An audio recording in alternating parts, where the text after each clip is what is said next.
ঘটনাটি আমি শুনেছিলাম কালো জাদুর কারণে মারা যাওয়া এক মেয়ের অভাগিনী মায়ের কাছ থেকে। তাদের বাসা ছিল নরসিংদীর কোনো এক জায়গায়। ওনারা থাকেন ঢাকাতে তাদের নিজস্ব বাসাতে। আর আমি তাদের বাসার পাশের ইউনিটে থাকি। ভদ্রমহিলা আমাকে অনেক স্নেহ করেন বিধায় তার কাছ থেকে তার মেয়ের সম্পর্কে এমন ঘটনা জানতে পারি। ওনার মেয়ের সাথে সর্বপ্রথম যে ঘটনাটি ঘটে সেটা তিনি প্রথমে তার মেয়ের ভাষ্যমতে বলেন এবং পরে ওনার মেয়ের সাথে কি কি ঘটেছে সেগুলো তিনি তার মতো করে বলেন। হঠাৎ আমার পিঠের নিচে কিছু ঠান্ডা অনুভবে আমার ঘুম ভেঙে যায়। চোখ মেলে দেখি আমি খোলা আকাশের নিচে শুয়ে আছি। আকাশে কোনো তারা নেই, মনে হয় অমাবস্যার রাত। আমার পিঠের নিচে দিয়ে কিছু একটা বয়ে যাচ্ছে, সেটার বিদঘুটে একটা গন্ধ। চারপাশে কিছু দেখে বোঝা খুব কঠিন যে আমি কোথায় আছি আর কিভাবে এখানে এলাম। আমি শোয়া থেকে উঠে পড়ি, আমার পুরো শরীর সেই নোংরা তরলে ভিজে গেছে। দুর্গন্ধে আমার বমি হবে এমন একটা অবস্থা। নিজেকে সামলে চারপাশটা অনুভব করতে লাগলাম। একটু পর আন্দাজ করতে পারলাম আমি একটা রাস্তার মাঝে দাঁড়িয়ে আছি আর রাস্তার পাশে ঝোপঝাড়। ঝোপঝাড় থেকে ঝিঙি পোকার ডাক শোনা যায়। আমি একটা ঘোরের মধ্যে আছি, সেটা এখনও কাটিয়ে উঠতে পারিনি। কোথাও থেকে শিয়ালের ডাক ভেসে আসছে। আশেপাশে ভালোভাবে তাকাতে দূর রাস্তায় আমার চোখ দুটো স্থির হয়ে যায়। দেখি চার জোড়া লাল চোখ আমার থেকে অনেকটা দূরে স্থির হয়ে আছে। অনেকটা দূরে আর অন্ধকার হওয়াতে স্পষ্ট বুঝতে পারলাম না জিনিসগুলো আসলে কি। এরই মধ্যে হঠাৎ আকাশে অনেক জোরে বজ্রপাতের শব্দ হয় আর সেই জন্তুগুলো আমার দিকে দৌড়ে এগিয়ে আসতে থাকে। আমি যে একটা ঘোরের মধ্যে আছি তা এখনও কাটেনি। আমি বুঝতে পারছি না আসলে আমি স্বপ্ন দেখছি নাকি এগুলো আমার সাথে বাস্তবে ঘটছে। আমি স্থির হয়ে আছি। আবার বজ্রপাতে ধ্যান ভাঙে আর দেখতে পাই তারা আমার অনেক কাছে চলে এসেছে। বজ্রপাতের আলোয় তাদের স্পষ্ট দেখে এবার আমার ভয় আত্মা কেঁপে উঠে। সেগুলো দেখতে কুকুরও না, শিয়ালও না। কালো কুচকুচে, শিয়ালের থেকে অনেক বড়, অস্বাভাবিক কিছু। তাদের আমার সামনে দেখে আমি আমার পিছনের দিকে দৌড়ানো শুরু করি। তারাও আমার পিছনে আসছে আর শিয়ালের মতো করে ডাকছে। আমি দৌড়াচ্ছি, আশেপাশে কিছু নেই, শুধু ঝোপঝাড়। আমি দূর থেকে সামনে একটা দেওয়াল দেখতে পাই। সেখানে পৌঁছে দেওয়াল টপকিয়ে পার হই ওপার পাশে। এর মধ্যে সেই জন্তুগুলোও দেওয়ালের কাছে চলে আসে।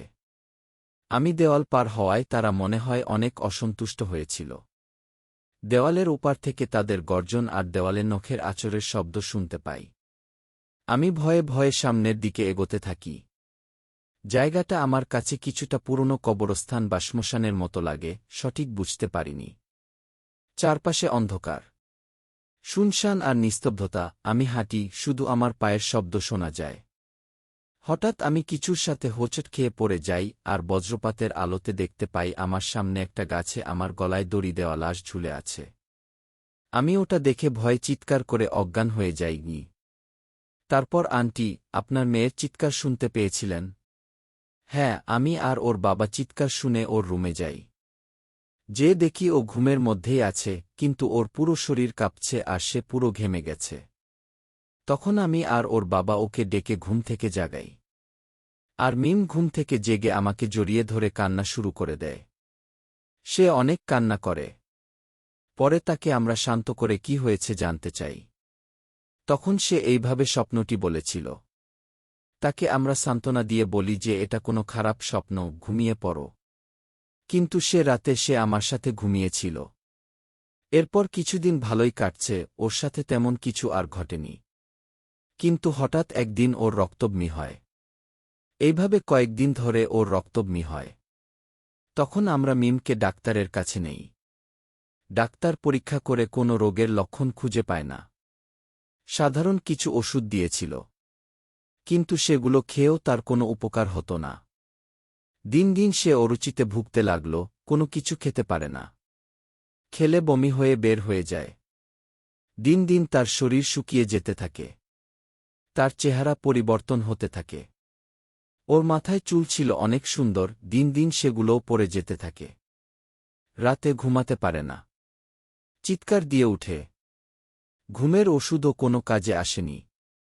সারাদিন বিড়বিড় করে মনে মনে কিছু বলতেই থাকে। আমরা তখনও বুঝতে পারিনি যে তার সাথে কী রকম নিকৃষ্টতর কাজ করা হয়েছে। আমরা যখন বুঝতে পারি তখন সে তার সময়ের শেষের দিকে। এই বলে আন্টি তার চোখের পানি মুছতে লাগলেন। ওনাকে সান্ত্বনা দেওয়ার আমার তখন কোনো ভাষা ছিল না। তাদের একমাত্র মেয়ে ছিল মিম। যখন আমরা বুঝতে পারি তার সাথে অস্বাভাবিক কিছু ঘটেছে, তখন তাকে নিয়ে এক হুজুরের কাছে যাওয়া হয়। তখন সেই হুজুর জানায় তার উপর কালো জাদু করা হয়েছে। তবে কে করেছে সেটা 2 দিন পর জানাবে। দিন আমার মেয়েটা মৃত্যুর কোলে ঢলে যায়, আর আমি মা হয়ে শুধু দেখা ছাড়া কিছু করার উপায় ছিল না। 2 দিন পর সেই হুজুর জানায় আমার মেয়ের নাকি কারো সাথে সম্পর্ক ছিল, সেই এই কাজ করেছে। কারণ তাদের সম্পর্ক বিচ্ছেদ হয়েছিল। সেই কারণে ছেলেটি জিদের বসে এই কাজটি করেছে। হ্যাঁ, মিম আমাকে জানিয়েছিল সেই ছেলেটি সম্পর্কে। তারা নাকি দুজন দুজনকে পছন্দ করত। তবে পরে কি হয়েছে সেটা জানতাম না আমি। সেই হুজুর জানায় মিমের কিছু ব্যবহৃত জিনিস ছিল সেই ছেলের কাছে, যা দ্বারা সে এই কালো জাদু করতে পেরেছে। হুজুর আরও জানায় যেদিন মিম খারাপ স্বপ্নটা দেখেছিল সেদিন সকালে তারা দুজন শেষবারের মতো দেখা করে। আর সেই সময় মিম সেই ছেলেটির দেওয়া কিছু খাবার খায়, যে খাবারে কালো জাদু করা ছিল। সেটা খাওয়ার ফলে কালো জাদুটা আরও ভাবে তার শরীরে প্রবেশ করে, যার ফলে তার উপর কয়েকটা জিন ভর করে। আর সেই রাত থেকে তারা নাকি মিমের রক্তের সাথে মিশে গেছে। আর মিমের অবস্থা খারাপ করে ফেলেছে দিন দিন। এখন মিমের অবস্থা খুবই খারাপ। অনেক সময় পার হয়ে গেছে। এখন একমাত্র আল্লাহর ভরসা। হুজুর বলেন আমার যতটুকু চেষ্টা করার আমি করব। আপনারাও ওর জন্য দোয়া করেন কি? হুজুর দোয়া দরুদ পরে মিমকে তদবির করে বিদায় দেন। আমার মেয়ের অবস্থা আরও বেশি খারাপ হতে থাকে দিন দিন। আর একদিন সেই মুহূর্ত চলে আসে যেটা আমি সহ্য করতে পারিনি। আমার মেয়ে মারা যায়। আমার মেয়ের ফুলের মতো চেহারাটা শুকিয়ে কাঠ হয়ে গেছিল। আন্টির চোখে পানি, কিন্তু আন্টি হাসেন আর বলেন আমার কোল খালি হয়েছে, কিন্তু আল্লাহ যেন আর কোনো মায়ের কোল খালি না করেন। একটা মায়ের সন্তান হারানো যে কতটা যন্ত্রণাদায়ক সেটা একমাত্র আমি জানি বাবা। আমার মেয়ে মারা যাওয়ার দিন থেকে 2 দিন আমি হাসপাতালে ছিলাম জ্ঞানহীন অবস্থায়। যাই হোক বাবা, আজান দিয়েছে, নামাজ পড়ব। আচ্ছা আন্টি, আপনাকে অনেক কষ্ট দিলাম, আমাকে ক্ষমা করবেন। আচ্ছা বাবা, কোনো সমস্যা নেই। একজন মাই জানে সন্তান হারানোর কতটা কষ্টের। আমাদের সমাজে এমন আরও অনেক অহরহ ঘটনা ঘটে, যেগুলোই এই কালো জাদুর কারণে পুরো একটা পরিবার ধ্বংস হয়ে যায়। ভাইয়ে ভাইয়ে শত্রুতা হলে কালো জাদু করা, জায়গা জমি নিয়ে ঝামেলা হলে কালো জাদু করা, এমনকি অযথা কারো ক্ষতি করার জন্য হুদাই কালো জাদু করা হয়। প্রেমিক প্রেমিকাকে নিজের করে পাওয়ার জন্যও কালো জাদু করে। এসব থেকে বিরত থাকুন। কালো জাদু যে করে বা যে কালো জাদুর আশ্রয় নেয় সে কাফের হয়ে যায়। এই কাহিনীতে ছেলেটি মেয়েটির উপর প্রতিশোধ বা কোনো ক্ষতি করার জন্য কালো জাদু করেছিল। এমন অনেকেই আছেন যারা একে অপরকে অনেক ভালোবাসেন, কিন্তু একটু সামান্য ঝামেলা হলেই তাদের ক্ষতি করার জন্য আপনারা উঠে পড়ে লেগে থাকেন। তারা ভাবে না যে এটা করার পর তার কি হবে বা তার পরিবারের কি হবে। নোট: এই গল্পটা কাল্পনিক। বাস্তবের সাথে এর কোনো মিল নেই।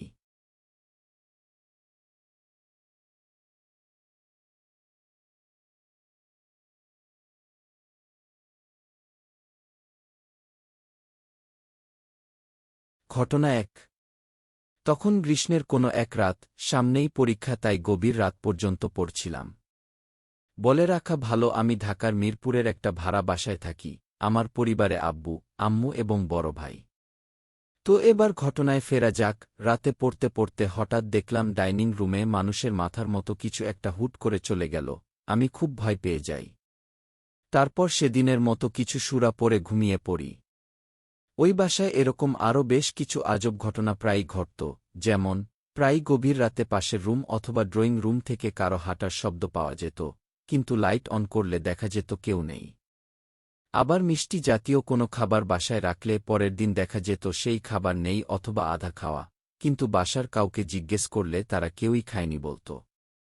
আবার একা রুমে থাকলে হঠাৎ রুমে কারো ছায়া দেখতে পাওয়া যেত। আবার আমাদের ঠিক উপরের বাসার ফ্যামিলি যখন কোনো কারণে বা ছুটি কাটাতে গ্রামের বাড়ি যেত, বাসায় কেউ থাকত না, তখন তাদের বাসা থেকে খুব জোরে পাটায় কিছু বাটার মতো আওয়াজ আসত। সেই আওয়াজ এতটাই জোরালো এবং অসহনীয় ছিল যে আমরা ঘুমাতে পারতাম না। পরবর্তীতে বাড়িওয়ালাকে জানালে তিনি একজন হুজুর ডেকে পুরো ফ্ল্যাট বন্ধ করিয়ে দেন।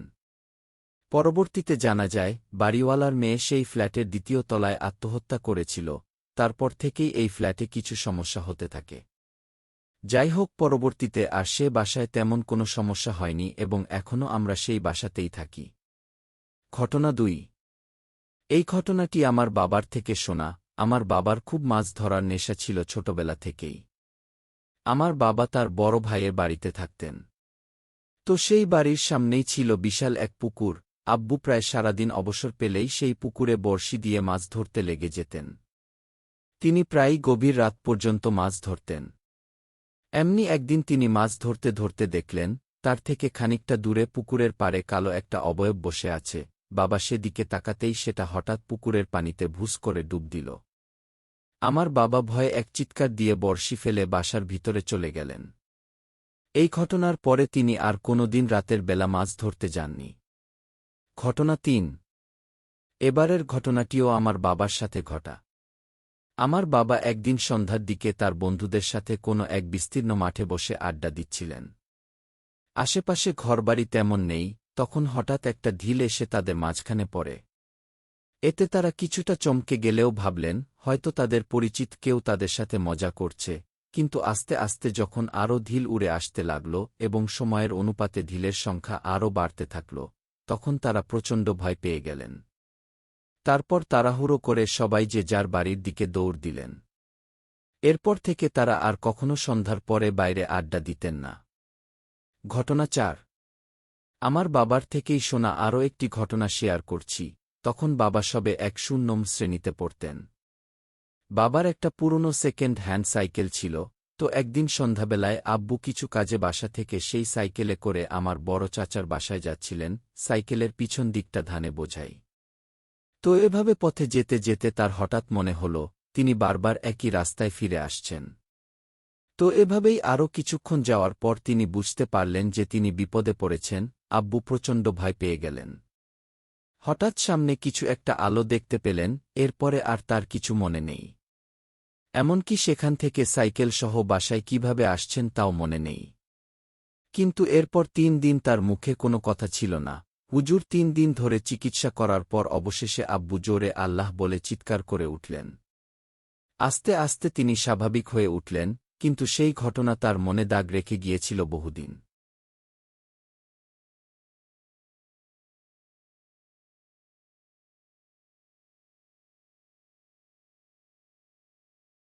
ঘটনা 1। আমার দাদি তখন জীবিত ছিলেন। আমার দাদা মারা যাওয়ার পর আমি আর আমার চাচাতো বোন দাদির কাছেই ঘুমাতাম রাতে। যদিও আমি প্রতিদিন থাকতাম না, কিছু দিন পর পর থাকা হতো। একদিন রাতে ঘুমানোর পর হঠাৎ আমার ঘুম ভেঙে যায়। কেমন যেন অস্বস্তি অনুভব করলাম। পরে মধ্যরাতের দিকে উঠে আমি আমাদের ঘরে যাওয়ার জন্য একা একাই বের হই, কাউকে না বলেই। কারণ দাদি আর বোন ঘুমের মধ্যে ছিলেন। যাওয়ার পর আমি আমার মা আব্বুকে ডাকছিলাম না। ভাবছিলাম এখন ডাকলে যদি বকাবকি করে। আমি চুপচাপ বারান্দায় বসেছিলাম। কিছু সময় পর মনে হলো আমার সামনে দিয়ে দ্রুত গতিতে কিছু একটা চলে গেল। ভাবলাম হয়তো মনের ভুল। আরেকটু পরে লক্ষ্য করলাম টিউবওয়েল পাড়ের দিকে যে আম গাছটা তার ডাল খুব জোরে নড়ছে, যেন কেউ ঝাঁকাচ্ছে। আমি সাহস করে ভালোভাবে তাকালাম, দেখলাম একটা কালো অবয়ব। আত্মায় আমার ভয় ঢুকে গেল। সাথে সাথেই কাঁদো কাঁদো গলায় আব্বুকে ডাকলাম। ঘরে যাওয়ার পর কোনো রকম ঘুম দিলাম। সকালে উঠে আগে মায়ের কাছে সবটা বললাম। তারপর মা বলল দোয়া দরুদ ভালোভাবে শিখতে। ঘটনা 2। এখন যে ঘটনা বলতে যাচ্ছি এটা আমার এক চাচির মুখ থেকে শোনা। তখন আমার জন্ম হয়নি। আমার বড় চাচাতো বোনের বয়স ছিল আনুমানিক 4-5 বছর। একদিন ভরদুপুরে আমার এক চাচা রাস্তা দিয়ে যাচ্ছিলেন। রাস্তার পাশেই ছিল আমার ফুফুদের বিশাল এক পুকুর। জায়গাটা খুব নিরিবিলি রকমের ছিল। সুনসান নিস্তব্ধ পরিবেশ। যাওয়ার সময় চাচা হঠাৎ লক্ষ্য করে আমার ওই 4-5 বছর বয়সী চাচাতো বোন হামাগুড়ি দিয়ে পুকুরের দিকে যাচ্ছে। চাচা ডাকলে তার দিকে তাকিয়ে হাসছিল আর হামাগুড়ি দিয়ে যেতেই থাকে। চাচা যতটা দ্রুত সম্ভব দৌড়ে পুকুরের কাছে আসে দেখে এতক্ষণে পুকুরে নেমেই গেছে। আরেকটু কাছে গিয়ে দেখে সেখানে কেউ নেই। তিনি ততক্ষণে বুঝে যায় বিষয়টা কি ঘটে গেল তার সাথে। সেই সময়েই আমাদের বাড়িতে আসে জলদি আমার বোনের খোঁজ করতে। এসে দেখে ও বাড়িতেই আছে। তারপর ঘটনাটা চাচা সবার সাথে শেয়ার করেন। ঘটনা ৩। আমরা সবাই জানি যে রমজান মাসে কোনো অশরীরী বা শয়তান থাকে না। বিষয়টা যদিও আমার কাছে ক্লিয়ার না।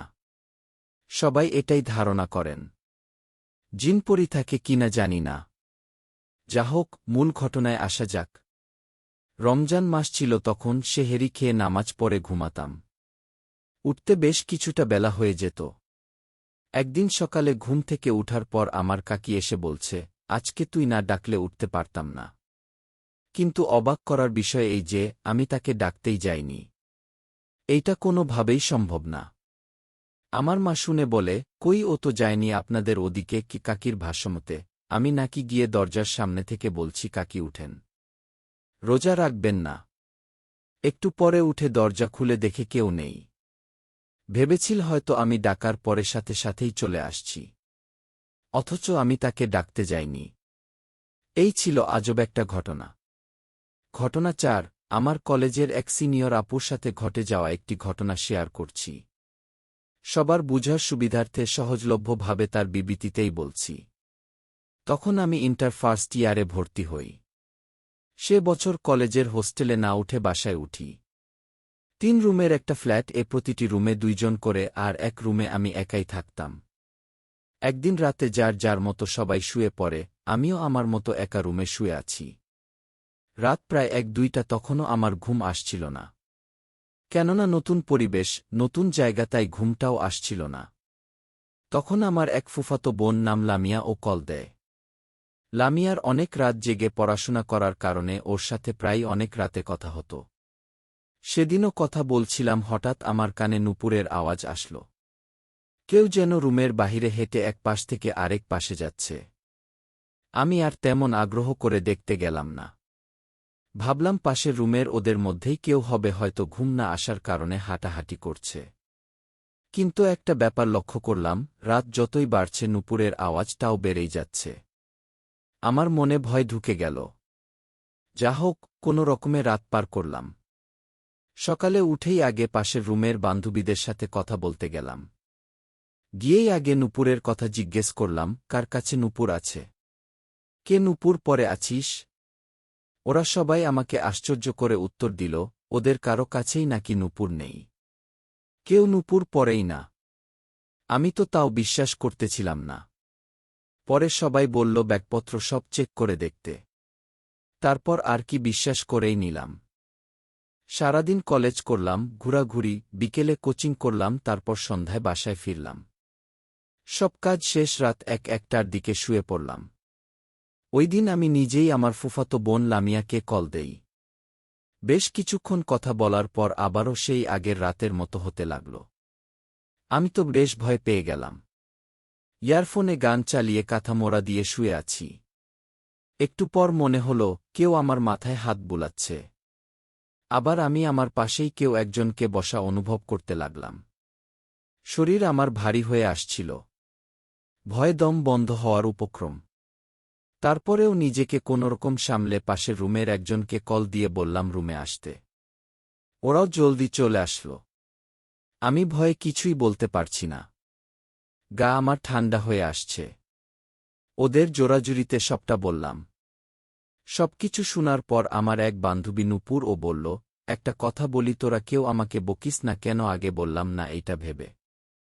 কয়েকদিন আগে সন্ধ্যা রাতে ফোনে কথা বলছিলাম, অন্যদিকে চোখ পড়তেই দেখি কে যেন দাঁড়িয়ে বিড়বিড় করে কিছু একটা বলছে।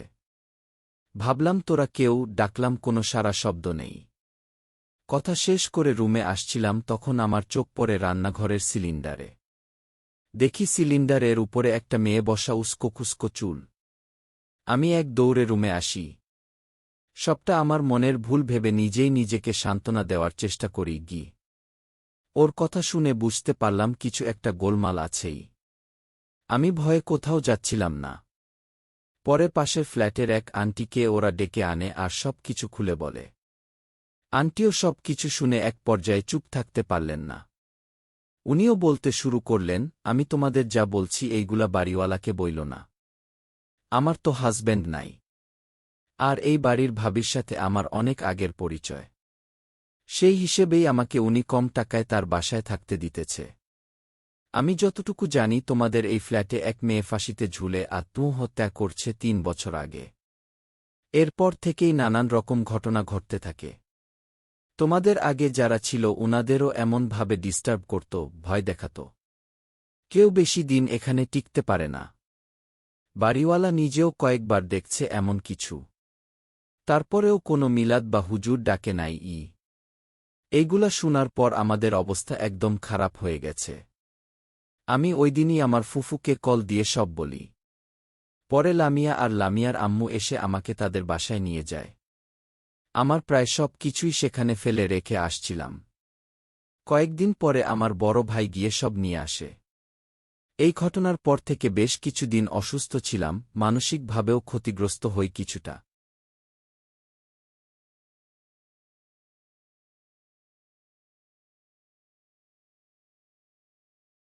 তখন মধ্যরাত। চারিদিকে প্রগাঢ় নিস্তব্ধতা। মাঝে মাঝে ঝিনিপোকার ডাক ভেসে আসছে। রহিম সাহেব বিছানায় শুয়ে আছেন, তবে দুচোখের পাতায় ঘুমের ছিটেফোঁটাও নেই।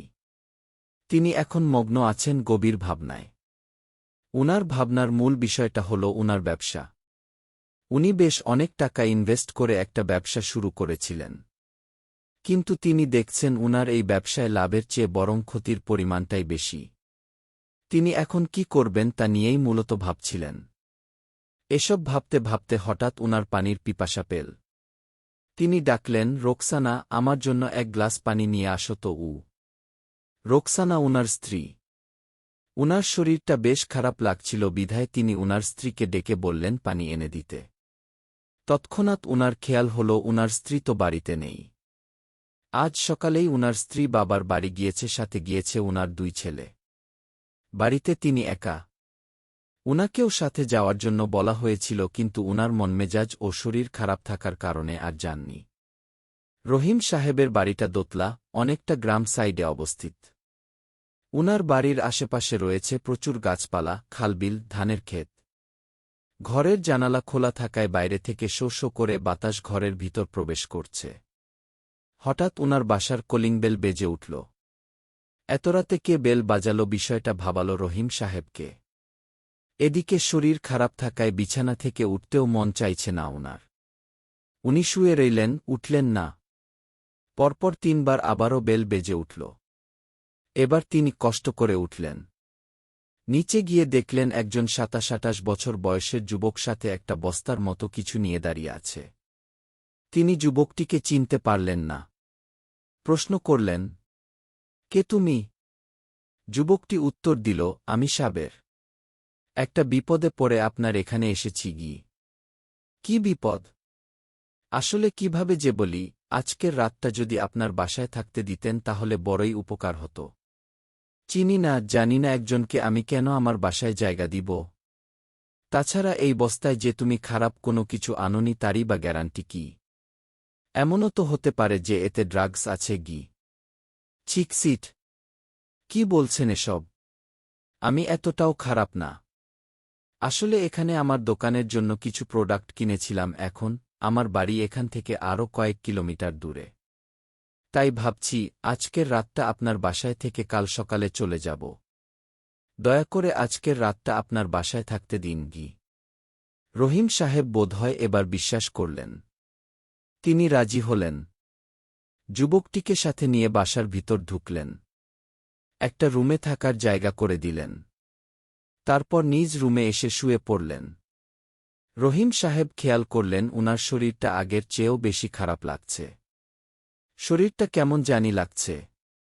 কেমন অসহনীয় যন্ত্রণা হচ্ছে। তিনি এবার শোয়া থেকে উঠে বসলেন। 2 হাতে মাথা চেপে ধরে কিছুক্ষণ বসে রইলেন। হঠাৎ উনার কানে ভেসে আসলো এক বিদঘুটে হাসির আওয়াজ। কে এভাবে হাসছে?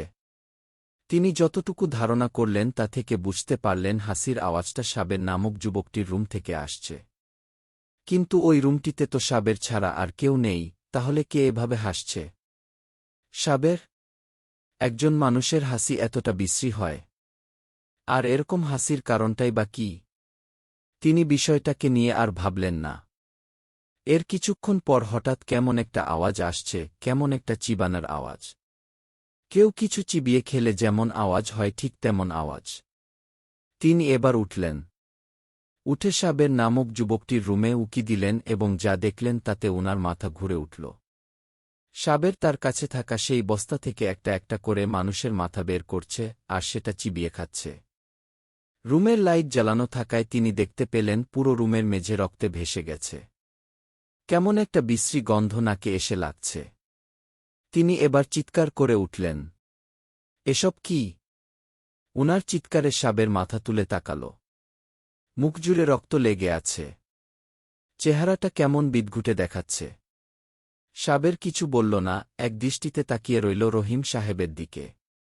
রহিম সাহেব বেশ ভয় পেলেন, তবে ভয়কে সংযত করে বললেন, কে তুমি? এক্ষুনি আমার বাসা থেকে বেরিয়ে যাও। উনার এই কথা শুনে সাবের হেসে উঠল। হাসির আওয়াজটা ঠিক কিছুক্ষণ আগের বিদঘুটে হাসির আওয়াজের মতো। হাসতে হাসতে বলল, এত তাড়া কিসের? যাবই তো। চিরদিনের জন্য তো আর থাকতে আসিনি। তবে তোর মাথাটা খেয়ে তারপর যাব গুই। রহিম সাহেবের আত্মা কেঁপে উঠল। কোনোরকমভাবে বললেন, কি বলছো তুমি? আমার বাসা থেকে বের হও। এসব আমার সহ্য হচ্ছে না গি। এসব কোনো মানুষেরই সহ্য হয় না।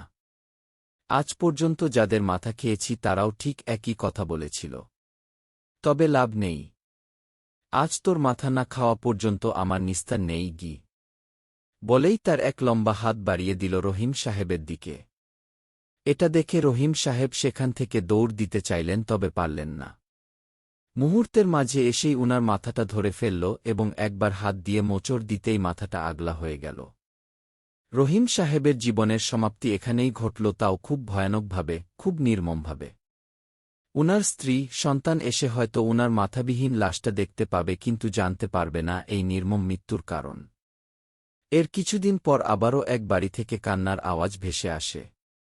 মানুষজন গিয়ে দেখতে পায় একজন বুড়ো লোকের মাথাবিহীন লাশ পড়ে আছে। পাশেই উনার স্ত্রী, সন্তান বসে কাঁদছে। ঘটনা জানতে চাইলে বলা হয় গতরাতে তিনি একা বাসায় ছিলেন আর তারপরই এই ঘটনা ঘটে। কিভাবে এমন মৃত্যু হল তার কেউই কিছু জানেন না। এত এত মানুষের ভিড়ে হঠাৎ একজনের মুখে হাসি ফুটে উঠল। তার এখন আবার নতুন মাথা খাওয়ার লোভ জেগেছে। মনটা তৃষ্ণার্ত হয়ে উঠেছে। সে অপেক্ষা করছে রাত্রি হওয়ার এবং বাসায় একা থাকা সেই লোকদের জন্য।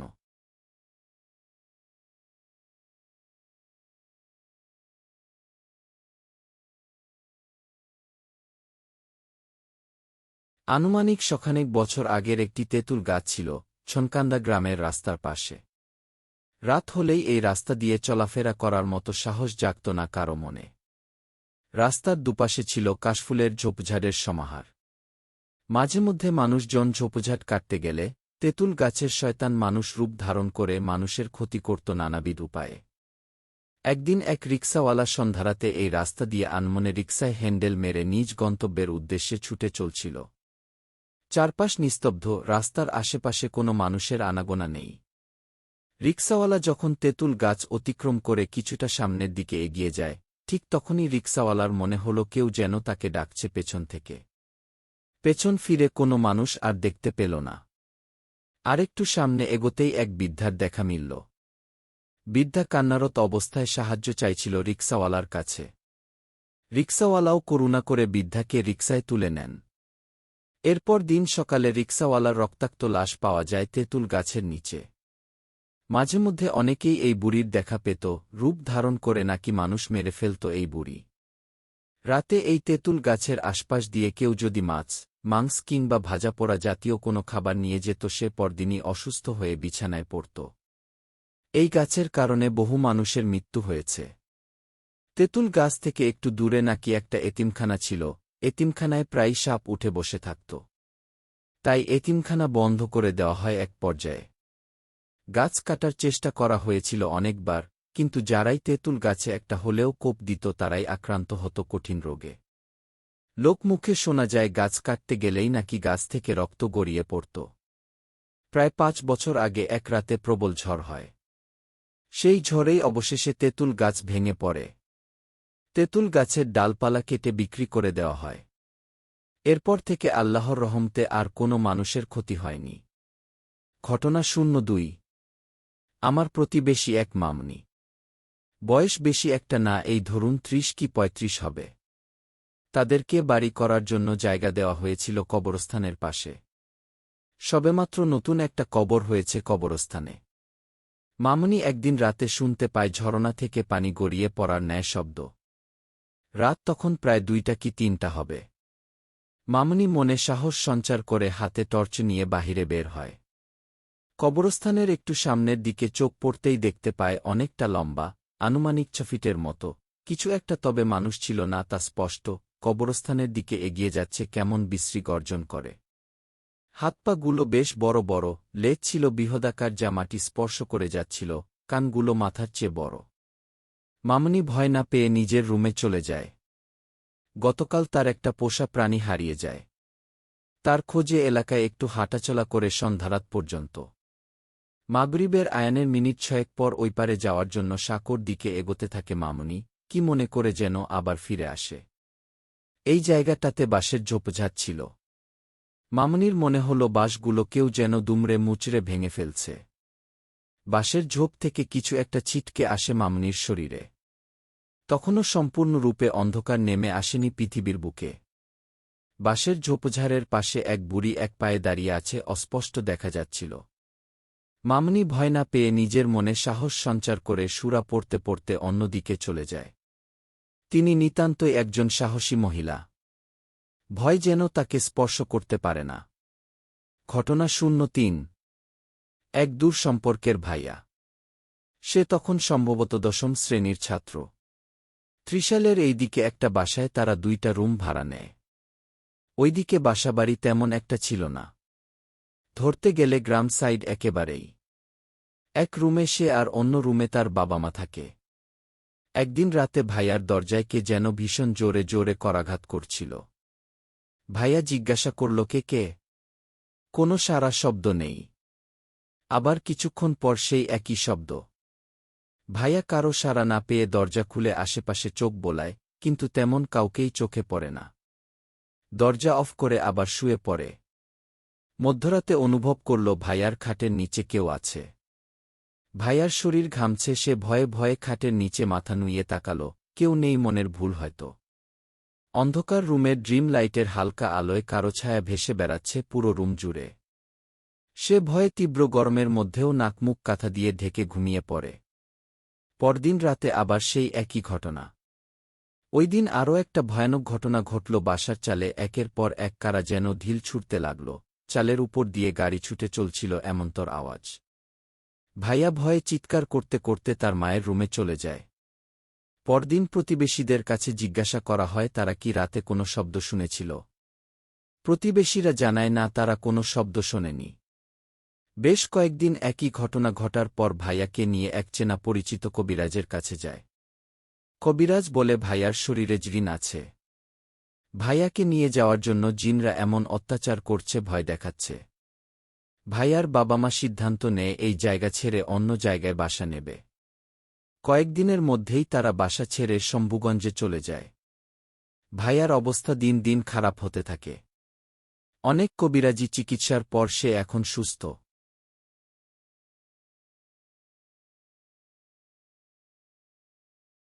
অনেক বছর আগের ঘটনা। আমাদের গ্রামের বাড়ির এলাকায় একজন মহিলা ছিলেন, নাম রোকসানা বেগম। উনার জীবনে হঠাৎ করেই একটা ভয়াবহ সমস্যার উপদ্রব ঘটেছিল। উনার একবার জ্বরে হয়েছিল এবং সেই জ্বরের সময় তিনি বিভিন্ন অদ্ভুত ঘটনার শিকার হতেন, যে ঘটনাগুলো উনার জীবনকে প্রায় নরক বানিয়ে ফেলেছিল। এক রাতের ঘটনা। গ্রামের রান্নাঘরগুলো সাধারণত ঘরের বাহিরে থাকে। রোকসানা বেগমের রান্নাঘরও বাহিরে ঘরের সোজাসুজি ছিল।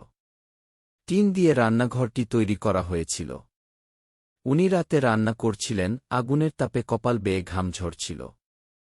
হঠাৎ করেই উনার গায়ে একটা শীতল হাওয়া লাগল, হাওয়াটা গায়ে লাগতেই গাটা কেমন শিউরে উঠল।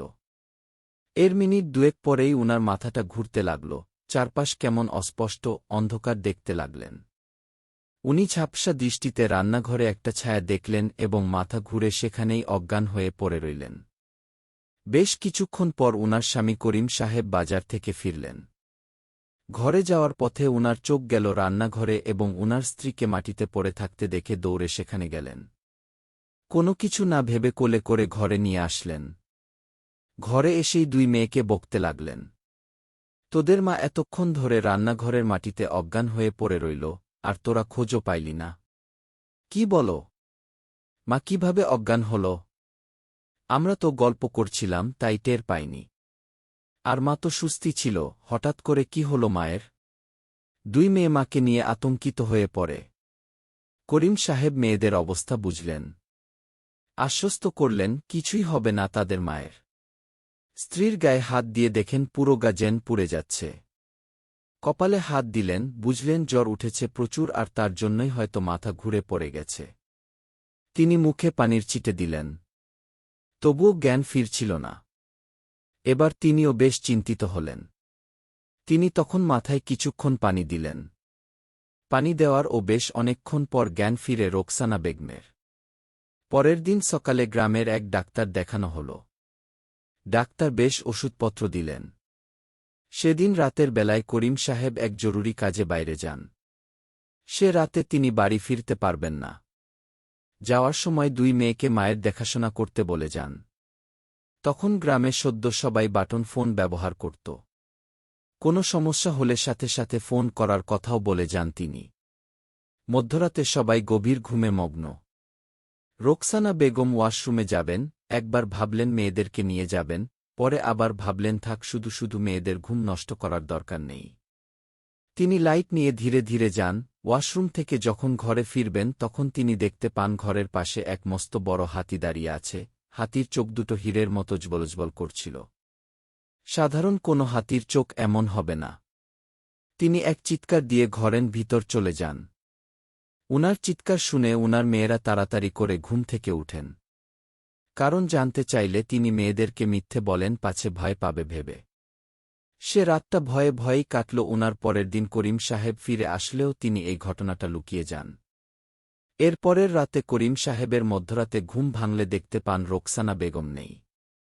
প্রথমে ভাবলেন হয়তো বাইরে ওয়াশরুমে গিয়েছে, কিন্তু বেশ অনেকক্ষণ হল তিনি ঘরে ফিরছেন না।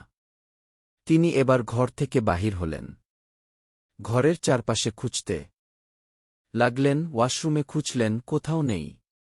তিনি বেশ অনেকক্ষণ যাবৎ খুঁজলেন কিন্তু কোথাও পেলেন না। তিনি তো মহাচিন্তায় পড়লেন। কি করবেন এত রাতে, আর কোথায় কোথায় খুঁজবেন বুঝতে পারছিলেন না। সে রাতটা উনার নির্ঘুম কাটল। পরের দিন সকালে করিম সাহেব খবর পেলেন গ্রামের পোড়া জঙ্গলে উনার স্ত্রী অজ্ঞান হয়ে পড়ে আছে। তিনি সাথে সাথে লোকজন নিয়ে গেলেন। জঙ্গল থেকে স্ত্রীকে বাড়িতে নিয়ে আসেন। রোকসানা বেগমের জ্ঞান ফিরলে এই ঘটনার কারণ জানতে চাইলে তিনি যা বলেন তাতে রীতিমতো সবাই অবাক হয়ে যান। গতরাতে রোকসানা বেগমের নাম ধরে কেউ যেন বাইরে থেকে ডাকছিল। কণ্ঠস্বরটা একটু পরিচিত হওয়ায় তিনি বাইরে যান দেখতে। কিন্তু বাইরে গিয়ে কাউকেই দেখতে পাননি তিনি। হঠাৎ তিনি দেখেন উনার সামনে কেমন অর্ধমানুষ অর্ধপশু আকৃতির কে যেন দাঁড়িয়ে আছে। চোখ দুটো টকটকে লাল। দেখে মনে হচ্ছে যেন এখনই গিলে খাবে। এটা দেখে রোকসানা বেগম চিৎকার দেওয়ার শক্তিটুকুও পাননি, তার আগেই অজ্ঞান হয়ে যান। বেশ কিছুক্ষণ পর উনার জ্ঞান ফিরলে তিনি নিজেকে সেই পোড়া জঙ্গলে আবিষ্কার করেন। এই জঙ্গল এতটাই ভয়ানক যে এখানে দিনের বেলায় গা ছমছম করে।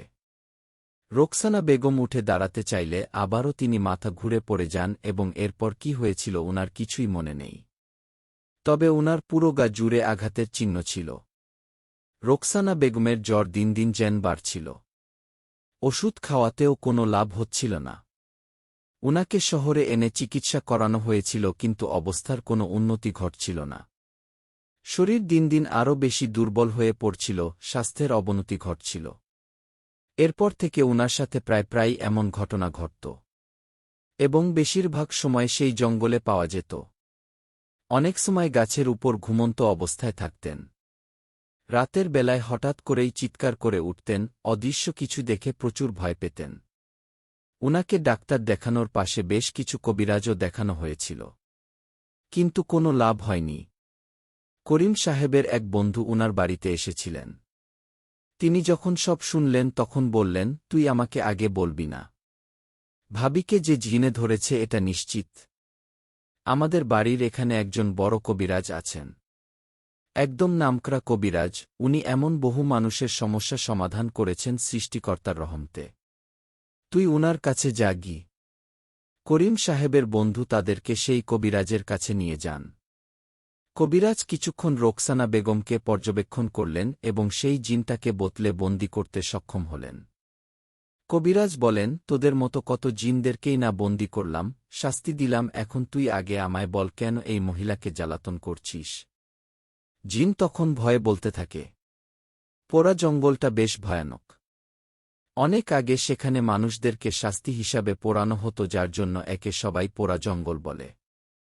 সেখানে একদিন সন্ধ্যার সময় রোকসানা বেগম যান কিছু কাঠখড়ির খোঁজে। তিনি অনেক জায়গায় অনেকের বাড়িতেও খুঁজেছিলেন কিন্তু পাননি। তাই সেখানে গিয়েছিলেন এবং সেখান থেকে আসার সময় তিনি সেই জিনের ছায়ায় পা রাখেন এবং সেই জায়গাটা মারিয়ে আসেন, যার জন্য জিন ভয়ানক রেগেছিল রোকসানা বেগমের উপর এবং যার পরিণতি আজ এত ভয়াবহ। তখন কবিরাজ রোকসানা বেগমকে না করেন সেই জঙ্গলে আর কোনোদিন যাওয়ার জন্য এবং জিনকেও শাস্তি দেওয়ার ব্যবস্থা করলেন। জিন তখন মাফ চাইল, বলল আর কোনোদিন এমন হবে না, তবে কেউ যেন সেই জঙ্গলে না যায় এই শর্তটা বহাল রাখল। কবিরাজ তখন মাফ করলেন। এরপর থেকে রোকসানা বেগম আর কোনোদিন সেই জঙ্গলে যাননি এবং তিনিও ধীরে ধীরে সুস্থ হতে লাগলেন, স্বাভাবিক জীবনযাপন করতে লাগলেন।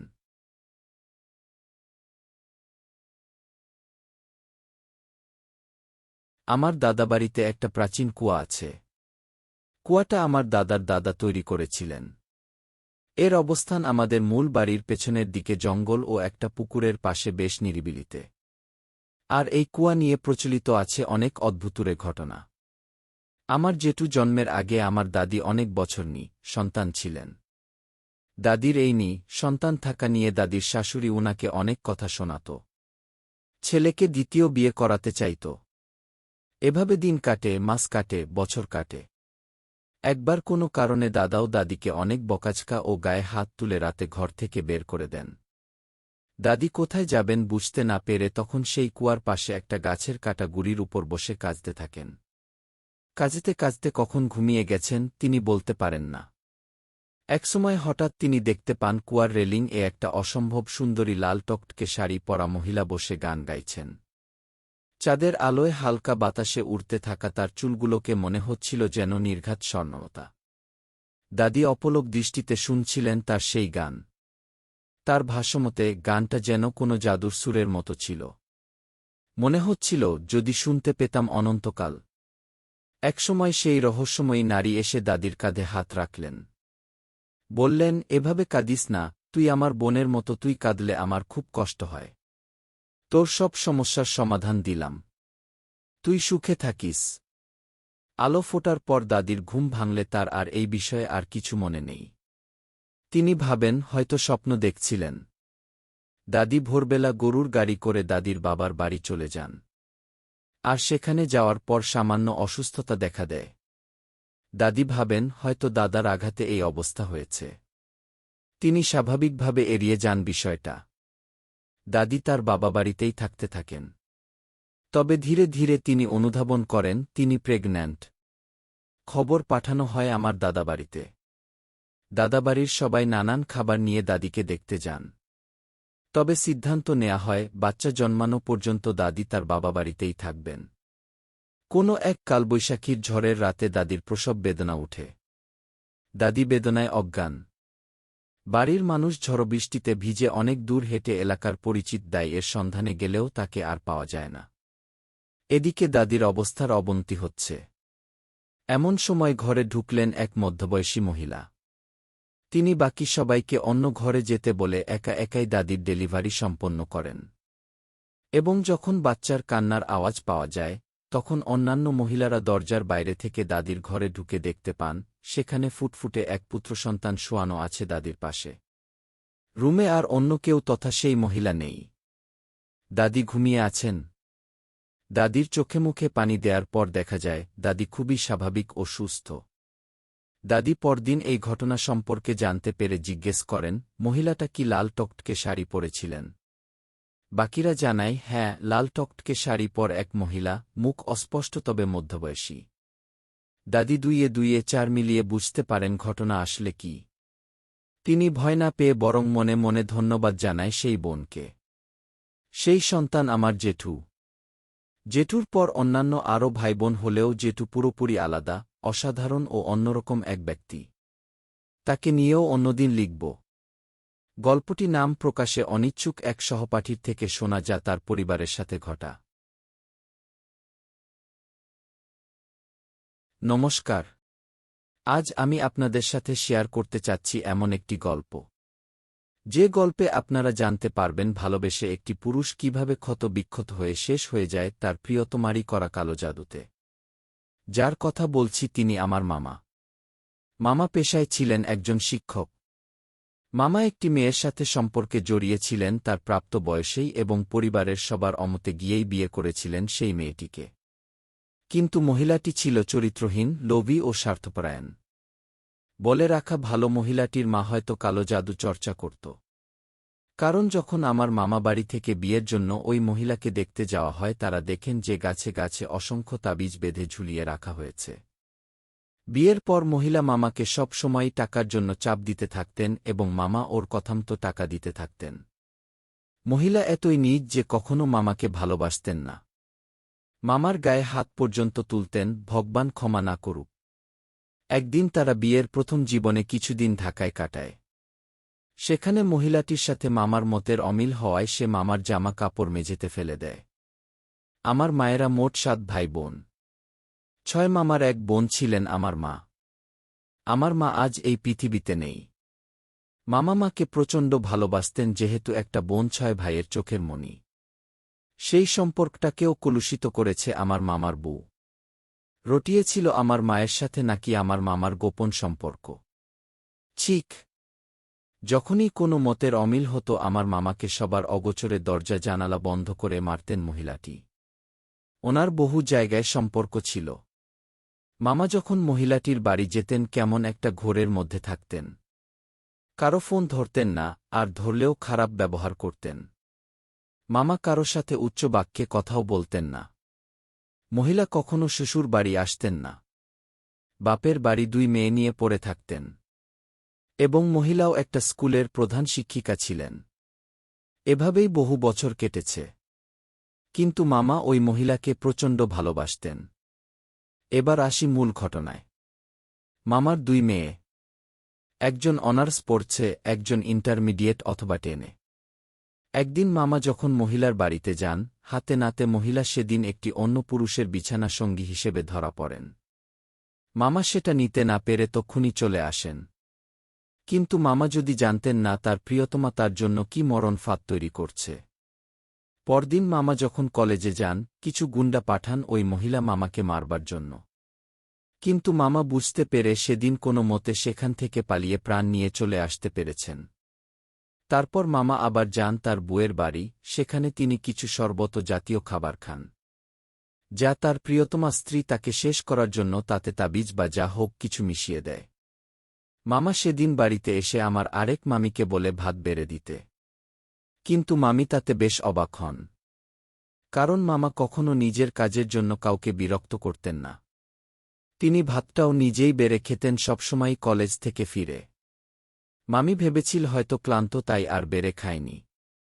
কিন্তু কে জানত মামা কি ভীষণ কষ্ট পাচ্ছিলেন ভেতরে ভেতরে। মামা নিজের মাথা শক্ত করে চেপে ধরে আছেন। কথা বলতে পারছেন না।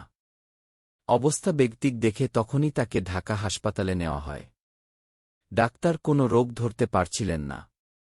বলছিলেন ফুসফুসে বিষাক্ত কিছু পাওয়া গেছে। কিছুদিন চিকিৎসা চলল। মামা তার বউকে শেষবারের মতো একটিবার দেখতে চাইলেন। মজার ব্যাপার হল মামা কিন্তু জানতেন যে কাজটা তার বউই করেছে। অথচ কি নিদারুণ ভালোবাসলে একটা মানুষকে মৃত্যু মুখে দাঁড়িয়েও এইভাবে চাইতে পারে যেখানে তিনি জানেন যে ওই মানুষটিই তার মৃত্যুর কারণ। তার বউ আসলো ঢাকা। মামা শেষবারের মতো দেখল দুচোখ ভরে। মামা একটু একটু করে নিঃশেষ হয়ে যাচ্ছিলেন। কথা বলা বা নড়াচড়া করার মতো শক্তি হারিয়ে ফেলছিলেন একটু একটু করে। ডাক্তার জবাব দিয়ে দিলেন। বললেন বাড়ি নিয়ে যেতে। মামাকে আনা হলো বাড়িতে। আমরা সবাই গেলাম দেখতে। মামা শুয়ে আছেন। বিছানার সাথে মিশে আছেন। আমার মামা যে আমাকে কতই না ভালোবাসতেন, মা মরা ভাগ্নি আমি মামার। মামা চোখ তুলে তাকালেন। কিছু বলার ক্ষমতা তার নেই। তার মেয়েরা এসেছে। তার বউ এসেছে। সে এসে স্বামীর এই অবস্থায় পাশের বাড়িতে মাছের মাথা দিয়ে ভাত খেয়েছে। এরপর শেষ সময়ে বাড়ির সবাই সিদ্ধান্ত নেয় যে কবিরাজ দেখাবে। গণক দিয়ে গণনা হল। জানা গেল তার বউ তাকে মারার জন্য এই কারসাজি করেছে। আমরা কিছুদিন থেকে চলে এলাম বাড়িতে। তখন খুব শীত। আগের বারের শীতের প্রকোপ সবাই জানে। ভোরে একটি স্বপ্ন দেখে আমার ঘুম ভেঙে গেল। আমার মামাকে আমি স্বপ্ন দেখলাম। উঠে আমি ওয়াশরুম গিয়ে আবার শুয়ে পড়লাম। তখন 6টা কি 6:30। ঠিক 7:45 আমার বাবার ফোন এলো, মামা আমার চলে গেছেন। কি অদ্ভুত! মামা হয়তো আমাকে শেষবারের মতো স্বপ্নে দেখা দিয়ে গেছেন। তারপরেও মামাকে অনেকবার স্বপ্নে দেখেছি। অদ্ভুতভাবেই মামা অসুস্থ অবস্থায় যে কাপড় পরেছিলেন সেই একই কাপড়ে প্রতিবার মামা আমাকে স্বপ্নে দেখা দিয়েছেন। কি পরিমাণ ভালোবাসতেন আমায়! জানি এটা ভয়ের বা ভূতের গল্প কোনটাই নয়। তবে এটা আমার জীবনের একটি শ্রেষ্ঠ সম্পদ হারানোর গল্প। একটি ভালোবাসা হারানোর গল্প। একটি বিশ্বাস ভাঙ্গার গল্প। জানি না মামা কোথায় আছে, কেমন আছে। তবে পরের জন্মে মামা যেন আমার সন্তান হয়ে আমার কাছে ফিরে আসেন। তাকে যেন আর কখনো কোনো জন্মে এই নিদারুণ ব্যথা ভগবান না দেয়, এই প্রার্থনাই করি। আমরা একটা যৌথ পরিবারে থাকি। আমার আর আমার ফুপির বয়সের পার্থক্য খুব বেশি ছিল না, আর বন্ধুসুলভ সম্পর্ক থাকার কারণে আমার ঘরটা ফুপির সাথে শেয়ার করতে হতো। আমাদের ঘরের বারান্দার সাথে ছিল একটা বাগান, যেখানে দাদাভাই নানা ফলমূলের গাছ লাগিয়েছিলেন। সেখানেই একটা পেয়ারা গাছ ছিল। আমাদের ঘরের ওয়াশরুমের দরজা ছিল বারান্দায়, আর বারান্দা থেকে স্পষ্টভাবে দাদার সেই বাগানটা দেখা যেত। একদিন রাতে হঠাৎ ফুপির ওয়াশরুমে যাওয়ার প্রয়োজন পড়ে। তখন রাত বাজে 2টা কি 3টা। সে বেশি কিছু না ভেবেই ওয়াশরুমে যায়। ওয়াশরুম থেকে বের হয়ে বেসিনে দাঁড়িয়ে হাত ধুচ্ছে, তখন হঠাৎ তার চোখ পড়ে দাদাভাইয়ের সেই বাগানের দিকে। সে স্পষ্ট দেখতে পায় যে বাগানের পেয়ারা গাছে বসে আছে একটা সাদা কাপড় পরা মহিলা, খুব তৃপ্তি সহকারে পেয়ারা খাচ্ছে। ফুপি ছিল খুব সাহসী। সে মজার ছলে জোরে চিল্লিয়ে বলে, চোর, চোর! ঠিক তখনই ওই সাদা কাপড় পরা মহিলা ফুপির দিকে তাকায়। তার তাকানো ছিল খুবই অস্বস্তিকর। ফুপির চোখে চোখ পড়তেই ফুপির অস্বস্তি লাগতে শুরু করে। তখন সে কিছুটা ভয় পেলেও কিছু হবে না ভেবে ঘরে এসে ঘুমিয়ে যায়। ওইদিন রাতে ফুপি স্বপ্ন দেখে একজন মহিলা, দেখতে খুবই বিশ্রী, তাদের বাসায় এসেছে তাকে দেখতে। তারপর তার চুল দেখার নাম করে তার কানের কাছে মুখ এনে তার কানে কানে বলছে, তোর কোনোদিন সংসার করা হবে না। এই স্বপ্ন দেখে ফুপির ঘুম ভেঙে যায়। সে উঠে শুনতে পায় চারদিকে আয়ান দিচ্ছে। আমাদের এলাকায় বিশ্বাস করা হয় আয়ানের আগের স্বপ্নগুলো সত্যি হয়, যার কারণে ফুপি চিন্তায় পড়ে যায় কি করবে ভেবে। আমাকে যখন ফুপি পুরো ঘটনা খুলে বলে, তখন আমি তাকে পরামর্শ দেই তার বাবাকে জানানোর, কারণ তিনি অনেক কিছু জানতেন এইসব সম্পর্কে। তারপর ফুপি সবকিছু খুলে বলার পর তার বাবা তাকে পরীক্ষা করে দেখেন যে ওই মহিলা ফুপির উপর ভর করতে চাইছে। ফুপি দেখতে খুব সুন্দর ছিল, আর আগেও সে জিনের নজরে পড়েছে। কিন্তু কিছু সূরা পড়ার পর তারা তাকে ছেড়ে দিয়েছিল। তাই দাদাভাই এতটা নিয়ে তেমন একটা ভাবেননি। এরপর ফুপি কিছু সূরা পরে তার শরীর বন্ধ করার চেষ্টা করেন। ওইদিন বিকেলে দাদাভাই জাম পাড়ার জন্য আমাদের একতলার ব্যালকনিতে উঠেন, যেটা পেয়ারা গাছের সাথেই ছিল। তবে হুট করেই কোনো কারণ ছাড়া আমাদের ব্যালকনির সেই সাইড ভেঙে পড়ে যায় যেখানে দাদা দাঁড়িয়েছিলেন। আমাদের বাসা এত হালকা না যে এত সহজে ভেঙে পড়বে। তাই আমরা বিষয়টি দ্রুততার সাথে হাসপাতালের মসজিদের ইমামকে জানাই। উনি বলেন, দাদাভাই যে জিন থেকে ফুপিকে বাঁচানোর চেষ্টা করছিলেন সে খুবই শক্তিশালী। হুজুর কিছু করতে পারবেন না, আরও ভালো হুজুর দেখাতে হবে। কিন্তু তিনি কিছু সময়ের জন্য আমাদের সবার শরীর বন্ধ করে দিয়ে যান। পরের দিন দাদাভাই তার নিকট আত্মীয়ের কথামতো শম্ভুগঞ্জ যান এক নাম করা হুজুরের কাছে ফুপির চিকিৎসা করাতে। সেই হুজুর ফুপির চিকিৎসা করেন এবং বলেন, ফুপি যেন বিয়ের আগ পর্যন্ত কোনোভাবেই ওই বাগানে সন্ধ্যায় না যায়, ওই ওয়াশরুমে যেন কাল সন্ধ্যায় না যায়, এবং চুল ছেড়ে যাতে বেশি ঘোরাঘুরি না করে। প্রথম প্রথম সবাই ফুপিকে চোখে চোখে রাখছিল, কিন্তু এর 1 বছর ঘুরতেই আমরা ঘটনাটার রেশ কাটিয়ে উঠি, যার ফলে আর এই বিষয়ে লক্ষ্য রাখা হয়নি। এর মাঝেই এসে পড়ে পহেলা বৈশাখ। আমরা সবাই মিলে লাল শাড়ি পরে ঘুরতে যাই পার্কে। তবে ঘোরাঘুরি করে ফিরতে ফিরতে সন্ধ্যা হয়ে যায়। তখন সাথে আমাদের বাসার পিছনের একটা মেয়েও ছিল, তাই আমরা ভাবি আগে তাকে বাসায় পৌঁছে দেব, তারপর আমরা যাব। কিন্তু সেটাই মূলত আমাদের সবচেয়ে বড় ভুল ছিল। তার বাসাটা ছিল আমাদের বাগানের পিছনেই। তাকে বাসায় পৌঁছে আমাদের বাগান হয়ে বাসায় প্রবেশ করতে হয়। তখন ফুপির প্রচণ্ড মাথা ব্যথা শুরু হয়, কিন্তু সারাদিন এত কোলাহলের মাঝে ছিল দেখে বোধহয় ভেবে আর এত চিন্তা করেনি। ওইদিন রাতে যখন সে ঘুমাতে যায়, তখন সে অনুভব করে কেউ তার পাশে বসে আছে, কিন্তু দেখে কেউ নেই। এরপর মাঝে মাঝে ফুপি ওখানে ওখানে ছায়া দেখতে পেত, কিন্তু কাউকে বলত না। কারণ প্রত্যেক বাসায় একটা করে প্রহরী থাকে যা জিন হয়। ফুপি ভাবত হয়তো এটা আমাদের বাসার প্রহরী, যেহেতু তখন পর্যন্ত তার কোনো ক্ষতি করেনি। প্রায় 7 বছর পর ফুপির বিয়ে ঠিক হয়, খুব ভালো পরিবার, ছেলেও ভালোই।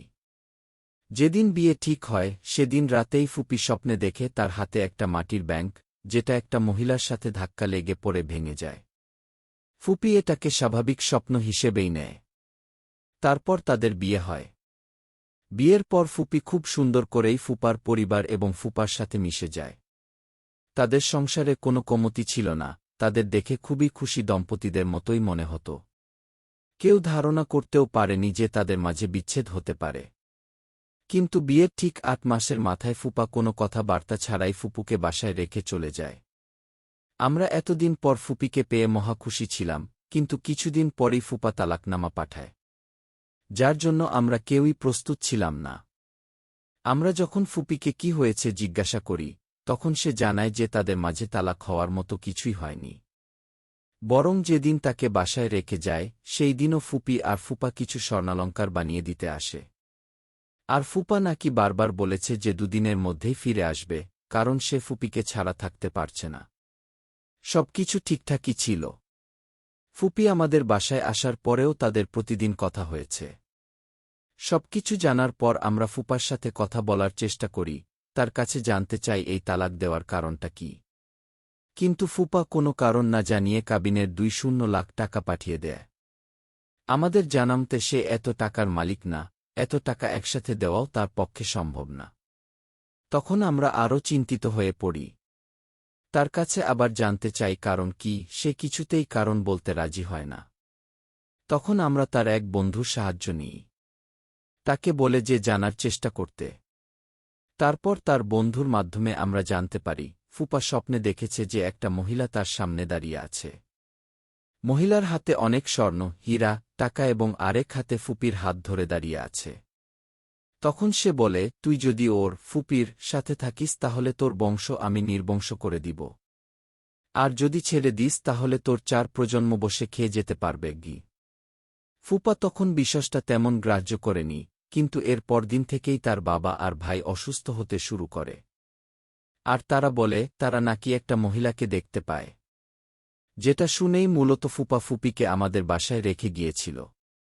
এরপর আমরা হুজুর দেখাতে চাইলেও ফুপি না করে বলে, আমার কপাল খারাপ, কি আর করার গু।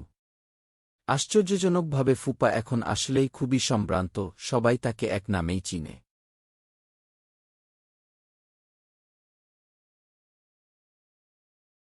তখন আমার শাশুড়ির চাকরির সুবাদে বরগুনায় থাকি, বরগুনার কোনো এক থানায়। নামটা বলছি না। ঘটনাটা আমাদের পাশের ফ্ল্যাটের আন্টিদের সাথে হওয়া। আন্টিদের ঘরের সদস্য সংখ্যা 4 জন, আন্টি, আঙ্কেল, তাদের এক মেয়ে অর্থি আর এক ছেলে নীলাদ্রি। তারা ছিলেন হিন্দু। আমাদের বিল্ডিং ওঠার আগে তারা স্থানীয় কলেজের কাছাকাছি এক বাসায় থাকতেন। তো আগের বাসায় ওঠার পর কিছুদিন ভালোই যাচ্ছিল। কিন্তু একদিন রাতে 12টার পর তাদের মনে হল তাদের ঘরের উপরের পাটাতনে কেউ হাঁটছে। আর এত শব্দ হচ্ছিল যে মনে হল এই বুঝি সব ভেঙে পড়বে। তখন আঙ্কেল উপরে উঠে দেখলেন ওখানে একটা কালো কুচকুচে বিড়াল। বিড়ালটা খুব হিংস্রভাবে আঙ্কেলের দিকে তাকিয়েছিল। তখন তারা ভাবলেন হয়তো বিড়ালটা ইঁদুর মারতে উঠেছে। এমনভাবে প্রতিদিন রাত 1-2টার পরে এমন হতো। একদিন তাদের 4 বছর বয়সী ছেলে নীলাদ্রি অসুস্থ হওয়ায় সন্ধ্যার পরে আঙ্কেল আন্টি ডাক্তারের কাছে যান। আর তাদের মেয়ে অর্থি বাসায় একা ছিল। আন্টিরা আসতে দেরি হচ্ছিল বলে অর্থি পাশের বাসায় যায় আর গিয়ে দেখে তারা সবাই বিয়েতে যাচ্ছে। তাই ও চলে আসে। এসে পড়তে বসে। তখনই ওর ভাই ওকে ডাক দিয়ে বলে দিদি দরজা খোল।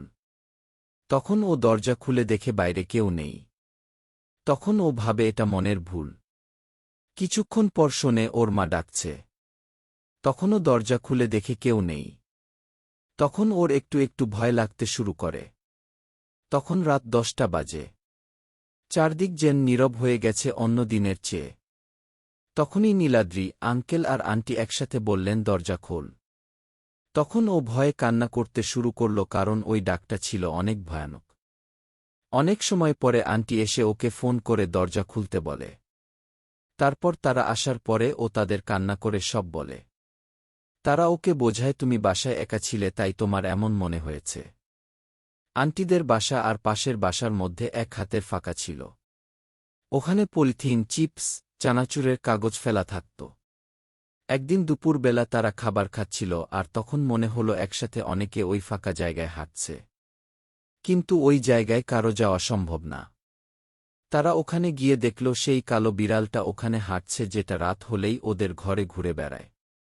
অক্টোবর মাসের দিকে হিন্দু ধর্মাবলম্বীদের দুর্গাপূজা শুরু হয়। আর তার কিছুদিন আগে মহালয়া অনুষ্ঠিত হয়। ভারতীয় কিছু চ্যানেলে ভোরবেলা এই অনুষ্ঠান দেখানো হয়। আন্টিরাও একদিন দেখছিলেন। অর্থি ফ্লোরে শুয়েছিল আর ওর পা দুটো ছিল খাটের নিচে।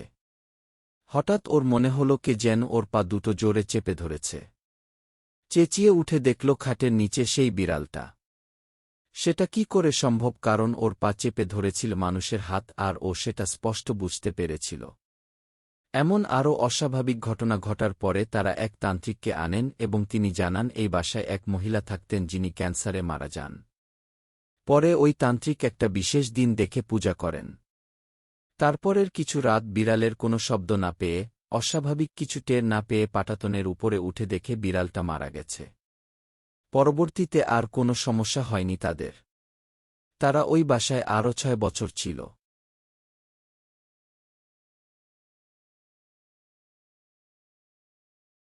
তখন সবেমাত্র কলেজে উঠেছি। বাসা থেকে কলেজ কিছুটা দূরে হওয়ায় আমি এবং আমার পরিবার সিদ্ধান্ত নেই আমরা নতুন একটা বাসা ভাড়া নিব, যাতে বাসাটা কলেজ থেকে কিছুটা কাছে হয়। সেই অনুযায়ী অনেক খোঁজাখুঁজির পর আমরা একটা বাসা পেয়েও যাই। বাসাটা ছিল 5 তলা ভবন বিশিষ্ট, যার ঠিক 3 তলায় আমরা উঠি। পরিবারের সদস্য বলতে আমি, মা, বাবা আর ভাই হওয়ায় 3 রুমের বাসাটা বেশ ভালোই লেগেছিল। নতুন বাসায় বেশ কিছুদিন ভালোই যাচ্ছিল আমাদের দিন। কিন্তু কিছুদিন পর খেয়াল করলাম প্রায় গভীর রাতে আমার রুমে কে যেন ঠক ঠক আওয়াজ করত। সেটা আস্তে আস্তে তীব্র হতো। কিন্তু আমি দরজা খুললেই দরজার বাইরে কাউকে দেখতে পেতাম না। পরবর্তীতে সকালে এই বিষয়ে কাউকে কিছু জিজ্ঞাসা করলে সবাই আমার মনের ভুল ভেবে বিশ্বাসটাকে উড়িয়ে দিত। কারণ তারা নাকি এমন কোনো আওয়াজই শুনতে পায় না রাতে। তো এমনই একদিন আমাদের বাসায় আমার ছোট খালামণি ঘুরতে আসে। সারাদিন আড্ডা দেওয়ার পর রাতে খাবার খেয়ে সবাই যে যার মতো ঘুমাতে চলে যায়। আর খালামণি আমার সাথে আমার রুমে ঘুমাতে আসে। রাত তখন 1টা কি 2টা হবে, হঠাৎ আমার ঘুম ভেঙে যায় প্রচণ্ড পানির পিপাসায়। বলে রাখি, আমি আমার রুমে খুব একটা ড্রিম লাইট জ্বালিয়ে ঘুমাই না। কিন্তু শুধুমাত্র সেই দিন খালামণির জন্য জ্বালিয়ে ঘুমিয়েছিলাম। উঠে দেখি খালামণি আয়নার সামনে বসে চুল আঁচড়াচ্ছে। আমি বেশ অবাক হলাম যে হঠাৎ কি এমন হলো যে এই রাতে এভাবে চুল আঁচড়াচ্ছে সে। আমি একবার জিজ্ঞাসাও করলাম, কিন্তু সে কিছু না বলে একইভাবে তার কাজ করছে। তাই আমি আর তাকে কিছু না বলেই ডাইনিং রুমে পানি খেতে যাই। আমার পানি খাওয়ার মাঝেই দেখলাম খালাম্নি আমাদের ডাইনিং রুমের সাথে যেই বাথরুমটা আছে সেটা থেকে বের হল। বলে রাখি, আমার রুমের সাথে কোনো বাথরুম না থাকায় বাইরে ডাইনিং রুমেরটাই ব্যবহার করতে হতো। আমি তাকে দেখে তো পুরোই হতবাক, এই ভেবে যে তাহলে কিছুক্ষণ আগে যাকে দেখলাম সে কে। আমি খালামণিকে দেখা মাত্রই দৌড় দিয়ে আবার আমার রুমে আসি। এসে দেখি কেউ নেই। একটু আগে যে এখানে কেউ ছিল তার কোনো অস্তিত্বই নেই। সেই দিনের বিশ্বস্তা কাউকে না বললেও বেশ ভয় পেয়েছিলাম আমি। এরপর থেকে প্রায়ই আমার মনে হতো কে যেন আমার কানের কাছে ফিসফিস করে কি সব বলছে। বিশ্বস্তা আমি বেশি অনুভব করতাম যখন আমি একা থাকতাম। এরই মাঝে একদিন রাতে 2টা কি 3টা এমন সময় আমি পড়ছিলাম নিজের রুমে। কিছুক্ষণ পর অনুভব করলাম আমার পিছনে কে যেন ফিসফিস করে কিছু বলছে। পিছনে তাকিয়ে দেখি আমার আম্মু আমার পিছনে দাঁড়িয়ে অদ্ভুতভাবে কি সব বলছে ফিসফিস করে। কিন্তু অবাক করার বিষয় আমি গেট আটকিয়ে পড়তে বসেছিলাম। যেই না দরজার দিকে তাকিয়ে আবার আম্মুর দিকে তাকালাম দেখি না আমার পেছনে কিছুই নেই। এরপর ঘটনাটা আব্বু আম্মুকে বললে তারা সিদ্ধান্ত নিয়ে আমরা পরের মাসেই এই বাসাটা চেঞ্জ করে ফেলব। সেই দিনের পর থেকে আর নিজের রুমে একা থাকার সাহস করতে পারলাম না। আম্মুকে সাথে নিয়ে ঘুমাতাম। কিন্তু আমি তখনও জানতাম না যে আমার জন্য এরপর ঠিক কি অপেক্ষা করছে। এইসব ঘটনার 2 সপ্তাহ পর হঠাৎ একদিন দুপুরে জানতে পারি আমার নানু ভীষণ অসুস্থ। তাই আমার আম্মু আর ভাই নানুকে দেখতে যায় আর আমার পরীক্ষা থাকায় আমাকে বাসায় রেখে যায়। কথা ছিল সন্ধ্যার মধ্যেই ফিরে আসবে। আর পাশের বাসার আন্টিকে বলে যায় যাতে আমাকে কিছুক্ষণ পর পর একটু দেখে যায়। কারণ আব্বুর আসতে রাত 8টা বা 9টা বাজবে। তাই আমিও কিছু না ভেবে বাসায় থেকে যাই। কিন্তু সমস্যাটা হয় সন্ধ্যার ঠিক পরেই। আমি তখন সবে মাত্র কিছুটা পড়া শেষ করে বাথরুমে গিয়েছি ফ্রেশ হতে। ফ্রেশ হয়ে যেই না আবার পড়ার টেবিলে বসেছি, অনুভব করলাম টেবিলের নিচ দিয়ে আমার পায়ের সাথে কে যেন তার শীতল হাতটা ছোঁয়াল। এক পর্যায়ে হাতটা হঠাৎ করে এবার আমার পা দুটো চেপে ধরল। এত জোরে চেপে ধরেছিল যে আমার মনে হচ্ছিল এই বুঝি আমার পা দুটি ভেঙেই ফেলবে। পায়ের তীব্র ব্যথা সহ্য করতে না পেরে যেই টেবিলের নিচে দেখতে যায়, তখন দেখি যে একদম আমার মতো দেখতে একজন আমার পায়ে তার নখ বসিয়ে দিচ্ছে। তার মুখ থেকে পড়ছিল লালা জাতীয় পদার্থ। সেই জিনিসটা আমাকে দেখা মাত্রই এক বিশ্রী হাসি দেয়। আমার পক্ষে আর এইসব সহ্য করার মতো শক্তি ছিল না। পায়ের ব্যথা আর প্রচণ্ড ভয়ে এক চিৎকার দেই আমি। এরপর কখন যে জ্ঞান হারিয়ে ফেলি মনে নেই। জ্ঞান ফিরলে দেখি আম্মু, ভাই আর সেই আন্টি আমার পাশে বসে আছে। আন্টি জানায় বারবার দরজা ধাক্কা দেওয়ার পরও যখন আমি দরজা খুলছিলাম না তখন আম্মুকে কল দেয়। আম্মুও বাসার কাছাকাছি থাকায় তখনই চলে আসে। এসে দেখে আমি এভাবে মেঝেতে পড়ে আছি আর আমার পায়ের রক্তে মেঝে লাল হয়ে আছে। এরপর আম্মুকে সব বলি। আম্মু তখনই আব্বুকে দিয়ে একজন হুজুর নিয়ে আসে এবং তাকে সব প্রথম থেকে খুলে বলে। তিনি আমাকে দেখে পানি পড়া দেন এবং বলেন তিনি কালকে আবার আসবেন। তিনি ওনার কথা মতো পরের দিন সন্ধ্যায় আমাদের বাসায় আসেন এবং জানায় এই বাসাটা বেশ কিছু বছর ধরে খালি ছিল। খালি থাকার ফলে এই বাসায় কিছু বদ জিনদের বসবাস গড়ে ওঠে। আমরা এ বাসায় আসায় তাদের বসবাসের ব্যাঘাত ঘটেছে।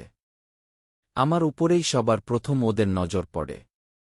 মূলত এই জন্যই ক্ষতি করার চেষ্টা করছে। এরপরের দিনই আমরা আমাদের নানুর বাসায় চলে যাই।